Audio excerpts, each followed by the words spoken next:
Bob Kesling retires after 25 years. I remember being at his press conference, 25 years gone, blink of an eye. It's unbelievable.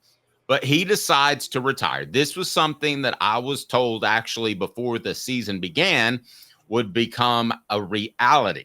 And I've talked to a couple of different people with knowledge of that.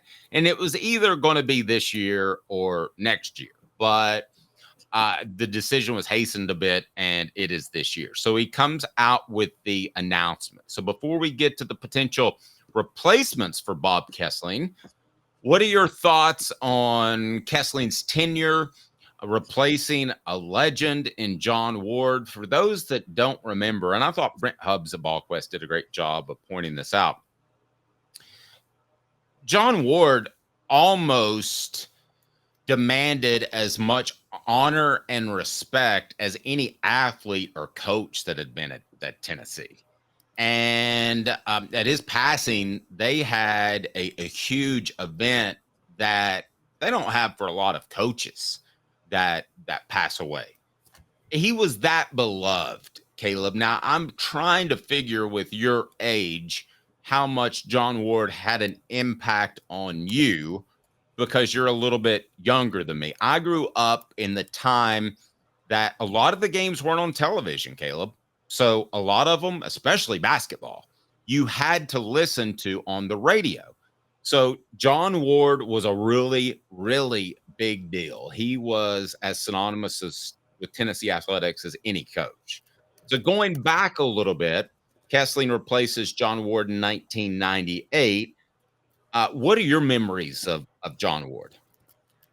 So we're starting with John Ward. Okay. Yes, John Ward, I remember very, very, very vaguely for a couple of years riding in the car with my dad, listening to him. My dad actually listened to him a lot more because similar to you, I mean, my dad was listening to Tennessee athletics in the late 60s, early 70s. And at that point, there was even less TV. So all you had was the radio. And John Ward, I think, started in 67. So he obviously had a big impact. So no, I knew that he was very, very, very well beloved. And it was really across the state of Tennessee. And quite honestly, for those who don't know, John Ward, probably the Vol network reached a larger sphere through radio than most radio broadcast networks did at the time. It had a huge impact on Tennessee becoming a national brand and recruiting well like that. Agreed. Okay, so hit that like and subscribe button if you agree with me. And if you don't, go ahead and click the thumbs up button. We'd greatly appreciate that. John Wilkerson should be the next voice of the Vols, and I don't believe it's close. We can discuss some of the other potential candidates, of which I have nothing against. But let's talk about John Wilkerson for just a second, who has been the studio host for a number of years, and that's precluded him, Caleb, from going to most of the Tennessee football games. As a matter of fact, when he and I worked together, he didn't go to any of the games. So he sacrificed to be the studio host. He is an absolute broadcast professional. And I will tell you this, that he would do a fantastic job at the head chair as the voice of the Vols. Caleb, there's no doubt in my mind. And I'm curious what your impressions are of John Wilkerson, and then we'll talk about some of the other potential candidates. Yeah, John Wilkerson, I think, would be great. And he obviously has a pretty good track record as a broadcaster. I mean, for a lot of the basketball games, I know he would do the scores and recaps and all the stuff that you do to set up Bob Kesling coming back from a break. So, I mean, it's as smooth of a transition as you could possibly have. I mean, it's as smooth of a transition as you have a 40-year head football coach and his offensive coordinator of 35 years is in line to take over when the head coach retires. Isn't it that type of transition, Dave? If you think about it? Yeah. Are you referring to a potential Johnny Majors to Philip Fulmer transition? Because it would be a lot smoother than that. Well, no, I wasn't going there. But, you know, I was going to go Bob Devaney to Tom Osborne. Let's do some Hall of Famers, okay? Bob Devaney to Tom Osborne at Nebraska was a smooth transition. Another one was, I mean, I don't want to go through the list because, okay, it's a little bit more difficult because, as you know, with head coaches in sports, the transition never really works out that well for the person that follows the legend all the time. So it should work better in radio and broadcast. Well, yeah. let's talk about, before we get to his potential replacement, what Bob Kesling has meant to the University of Tennessee. Because in this day and age of, you don't know who you're hiring, and you probably want a polished young guy. I think that's in general the way people are hired nowadays. Tennessee went with Bob Kesling, who it was common knowledge, politic for the job, wanted the job. And why wouldn't he? That was, you can speak to this, that was beginning to be the time where there wasn't a head sports director, so to speak, at local television stations. I mean, there are now, but they're getting paid, what, a third of what they used to get paid, even counting into inflation back in the day. So he wanted to be the voice of the Vols, and he buddied up with Doug Dickey, and he has been a consistent broadcaster that has, I think, been something that the Ball Network was able to grow with. And he's done that for a quarter of a century, more than a quarter of a century. What are your impressions of Bob Kesling? And then we'll talk about possible replacements. Yeah, so while I'm aware of John Ward, the legend, and I was never not aware of it, I obviously, because of my age, was much more familiar with Bob Kesling.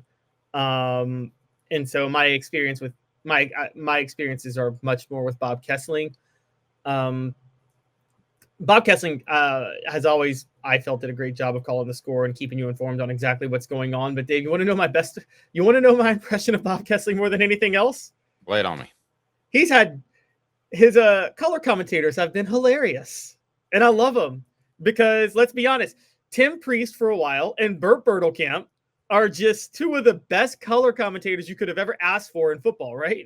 In basketball. No question. I think Burt Bertelkamp is fantastic. We'll probably have him on the program from time to time. I feel bad for Tim Priest. He got tired of all the negativity around the program, and he stepped aside, and now they hire a guy named Josh Heupel, and he's doing pretty good.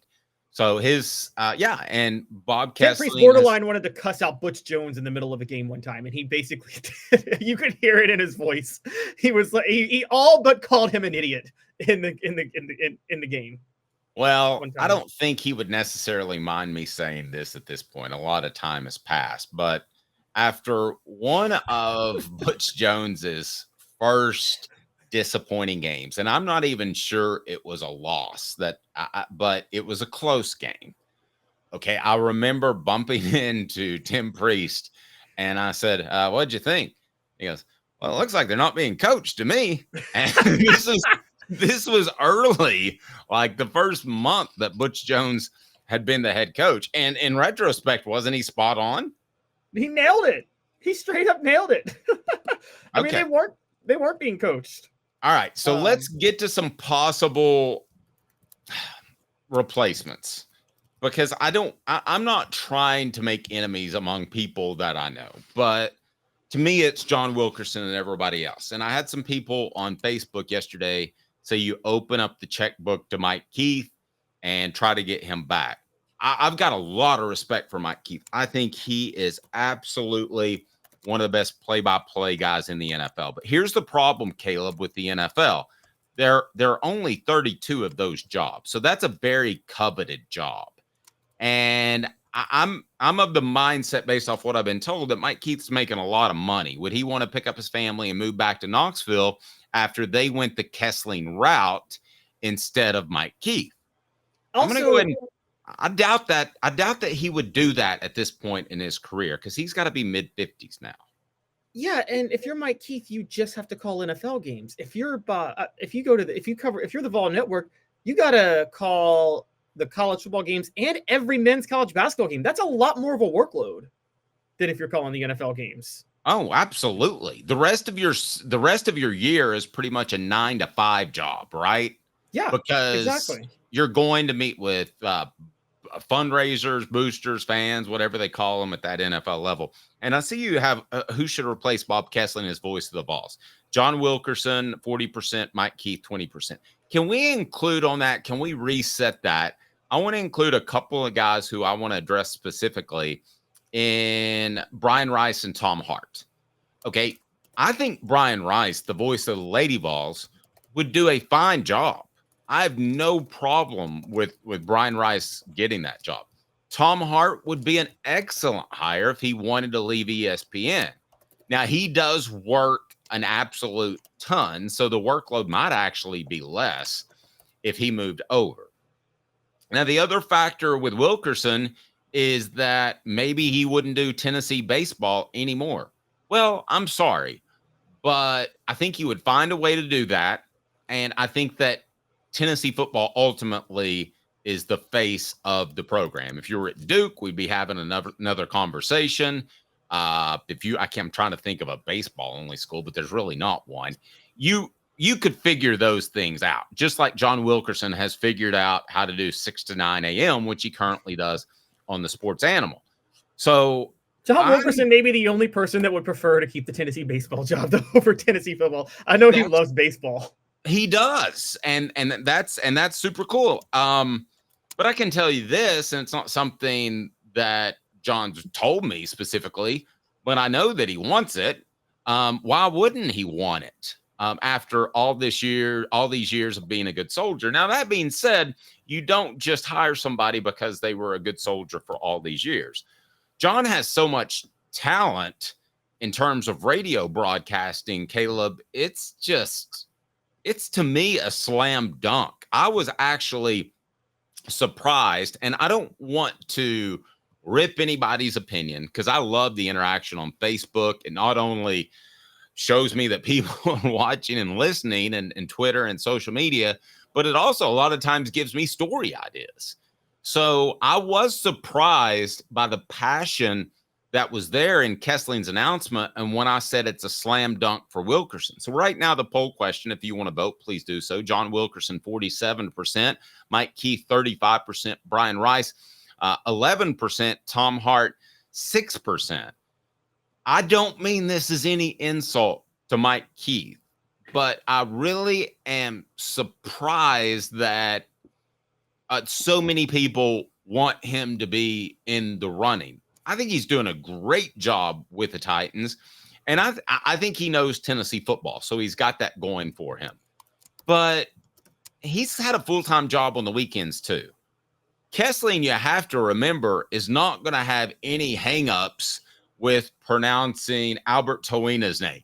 If something comes up where this is the first year starter since Albert Tawina, he's going to have that all in his memory banks. Same thing for Nico Iamaleava here in 5 years or so. So you have that context that you wouldn't have with any of the other guys. And Tom Hart has some context. Don't get me wrong. He has a lot of context. Brian Rice is younger. Again, not ripping Brian Rice. I think he's phenomenal. And as a matter of fact, there on the off week, I sent him a Twitter message to tell him how good he was at football. Now, I've also heard rumors that there's a guy that Learfield who will make this decision that they like that covers another SEC school. That, to me, is the worst of the possible scenarios because that means you want a super polished guy that you can present to potential advertisers. Well, John Wilkerson works with advertisers, probably has meetings with advertisers this afternoon. So to me, he checks all the boxes. It's analogous to this, Caleb.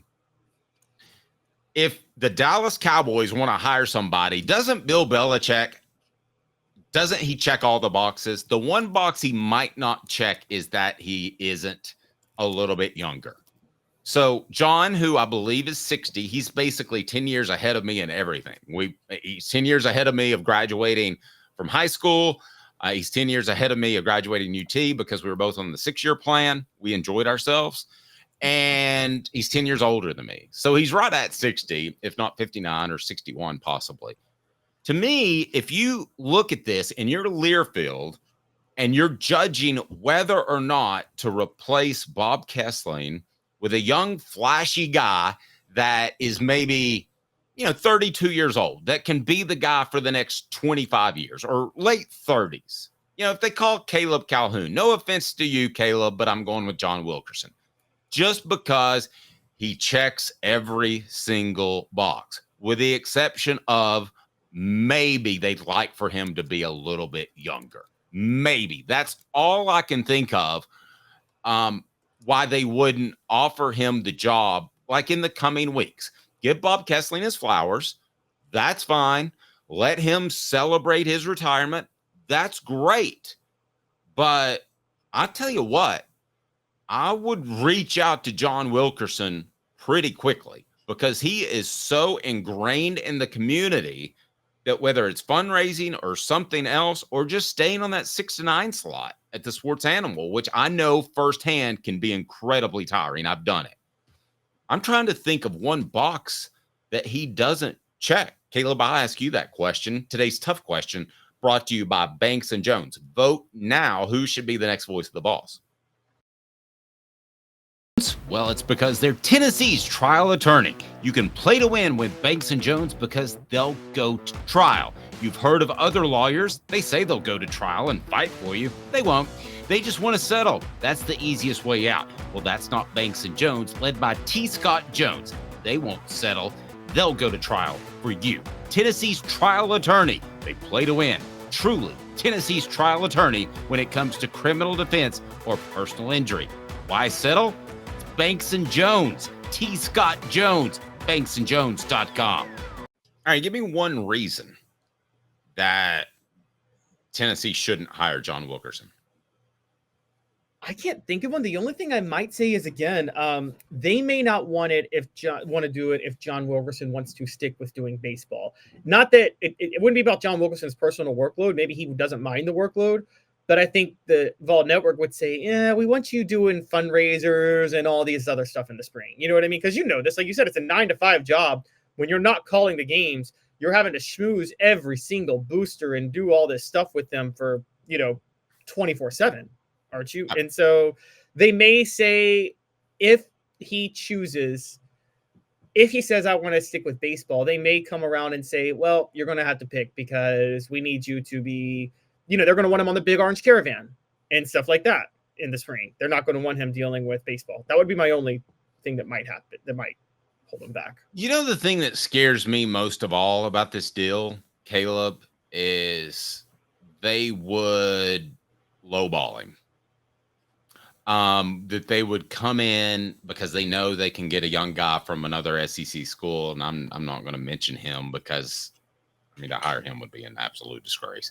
But and I don't want to take a shot at some poor random dude just driving down the road.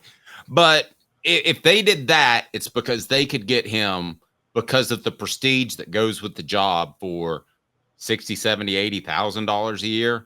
Whereas John Wilkerson's resume would warrant what Bob Kesling got, which was about $150,000 a year, I believe, in 80 or 98. And I'm sure has gone up since. I'm sure he's got cost of living raises. They do that in every profession other than the newspaper business. To be fair, I had entertained media jobs in New York. New York City is the one place where they will actually give you a cost of living increase. Because it's literally impossible to live there without a cost of living increase raise. That's right. Some papers will give you one, and then the next day give you a mandatory pay cut for everybody across the board and take away your cost of living raise. So you walk out of that office, perhaps this has happened to me. You walk out of that office thinking I got a 3% raise, only to find out you walk out of the office the next day and you got a 6% pay cut. For those who don't understand, newspapers are all bought out by corporations now who care nothing for their employees. And rather than focusing on news, they focus on cutting costs, and they treat it like a leverage buyout private equity firm. And that's what Dave and I have had to deal with in the past, right? And yes. So I could see them lowballing him. But look, I got to be honest. Part of this is winning over with the fans to a certain degree and having a personal connection. I mean, Bob Kesling got the job, but before he got the job, he had been I guess it was a JP Sports broadcaster play-by-play, also a local news TV reporter throughout Knoxville. So everybody was very familiar with him, weren't they? Yes. When he got the job. Very familiar with him. And I think the JP opportunity was very intelligent by him because that checked off his box of, has he done play-by-play? You know, he has camera presence, but has he done play-by-play? So to me, it's John Wilkerson, and it's not close. I'll be very disappointed if it's not John Wilkerson, and we'll see what happens. But to me, I really have racked my brain since I wrote the column that I wrote yesterday of a box that he wouldn't check. And the only one I could think of is that perhaps they think he's a little bit older. But Caleb, let's go ahead and say this. If John can give you 10 years, wouldn't you have 10 years from somebody who knows Tennessee, who speaks to Tennessee's fan base and is beloved by Tennessee's fan base, as opposed to 25 years from a dude that has to win everybody over? Yeah, I don't like the whole, like, I've never been a fan of, let me find the guy for 25 years. I mean, if you find him, great. But like, and I say this not just with radio broadcasters, I see this with sports hires, coaching hires. I don't understand nixing a guy because you could only get 10 years out of him. Those 10 years may be the years you win a national title. I mean, right. Florida only got 6 out of Urban Meyer. I think they wouldn't trade those 6 for anything. Let's don't forget this real quick. All right. Who would be the potential play-by-play, the color commentator? Who would be because it's not going to be Pat Ryan. He's ready to go. I've been told that I wasn't real crazy about doing this past year, actually. So Charles Davis is one that I tell you, if you want some pep, every time I used to call Charles to be on the show, he would always answer it the same way. And hello, this is Charles.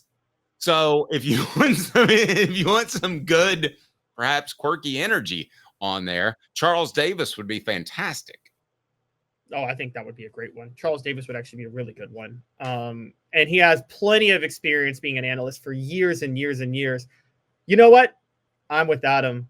I don't care that it's basketball. Bring Ron Slay on, man. Have Ron Slay be the color commentator for football and basketball. You know how much fun he'd be? Oh, I don't think that there's any question that Ron Slay's in line to be the color commentator for basketball. Now, I do know that they pay very little for that, so I don't know that he wants to come to Nashville. Now, he lives in Nashville. Hmm? Oh, he lives in Nashville. You mean to Knoxville? Oh, yeah, from Nashville. I don't think he wants to make that trip over. I'll tell you a guy who's made a name for himself recently in the local market is Kevin Simon. That's probably who I would hire. And then, yeah, I think that's open for interpretation. But the most important hire, obviously, is the team that is the initial play-by-play guy. That's what you've got to do. Bobby Rader would be good color. Yeah, quick story about Bobby Rader. He had me on his show there in the Tri-Cities and said, well, Dave, we figured we'd have you on because a lot of people don't like what you've been writing. Well, this was during the Philip Fulmer's getting fired thing. What was I supposed to write? And my response was, well, you shouldn't have called me if your listeners don't like me on your show. That was the last time I ever did that show. All right, so we're going to move on. We're going to move on. I mean, and by the way, you were just it's funny that you made so many enemies doing that, Dave, because you were literally just a beat reporter reporting the facts. I know, and I got lumped together with John Adams. Like, it was always you and John, you and John, you and John. I'm like, I mean, my source was the late Mike Hamilton. It was a pretty good source, Caleb. It's the athletic director.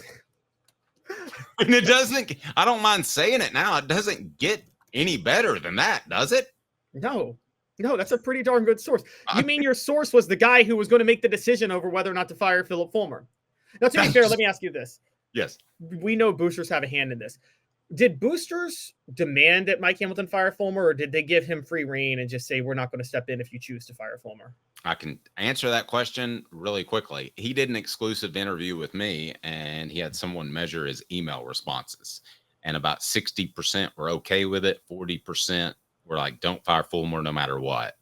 And the interview with me was the right before the week they played South Carolina, and he said Tennessee is not supposed to be a 6-5 program, I believe was the quote he had exactly. And he had been telling Philip Fulmer kind of the other side of it, that he was going to get a chance to rebuild it one more time. We know in retrospect that wasn't the case. And I, unfortunately, was the one that was in the middle of that had to tell Philip Fulmer that, you know, the athletic director said it was a very fair interview and a fair story. So, I mean, Mike Hamilton played both sides of it. God rest his soul. He was a great, great man. Probably could have handled that a little bit better.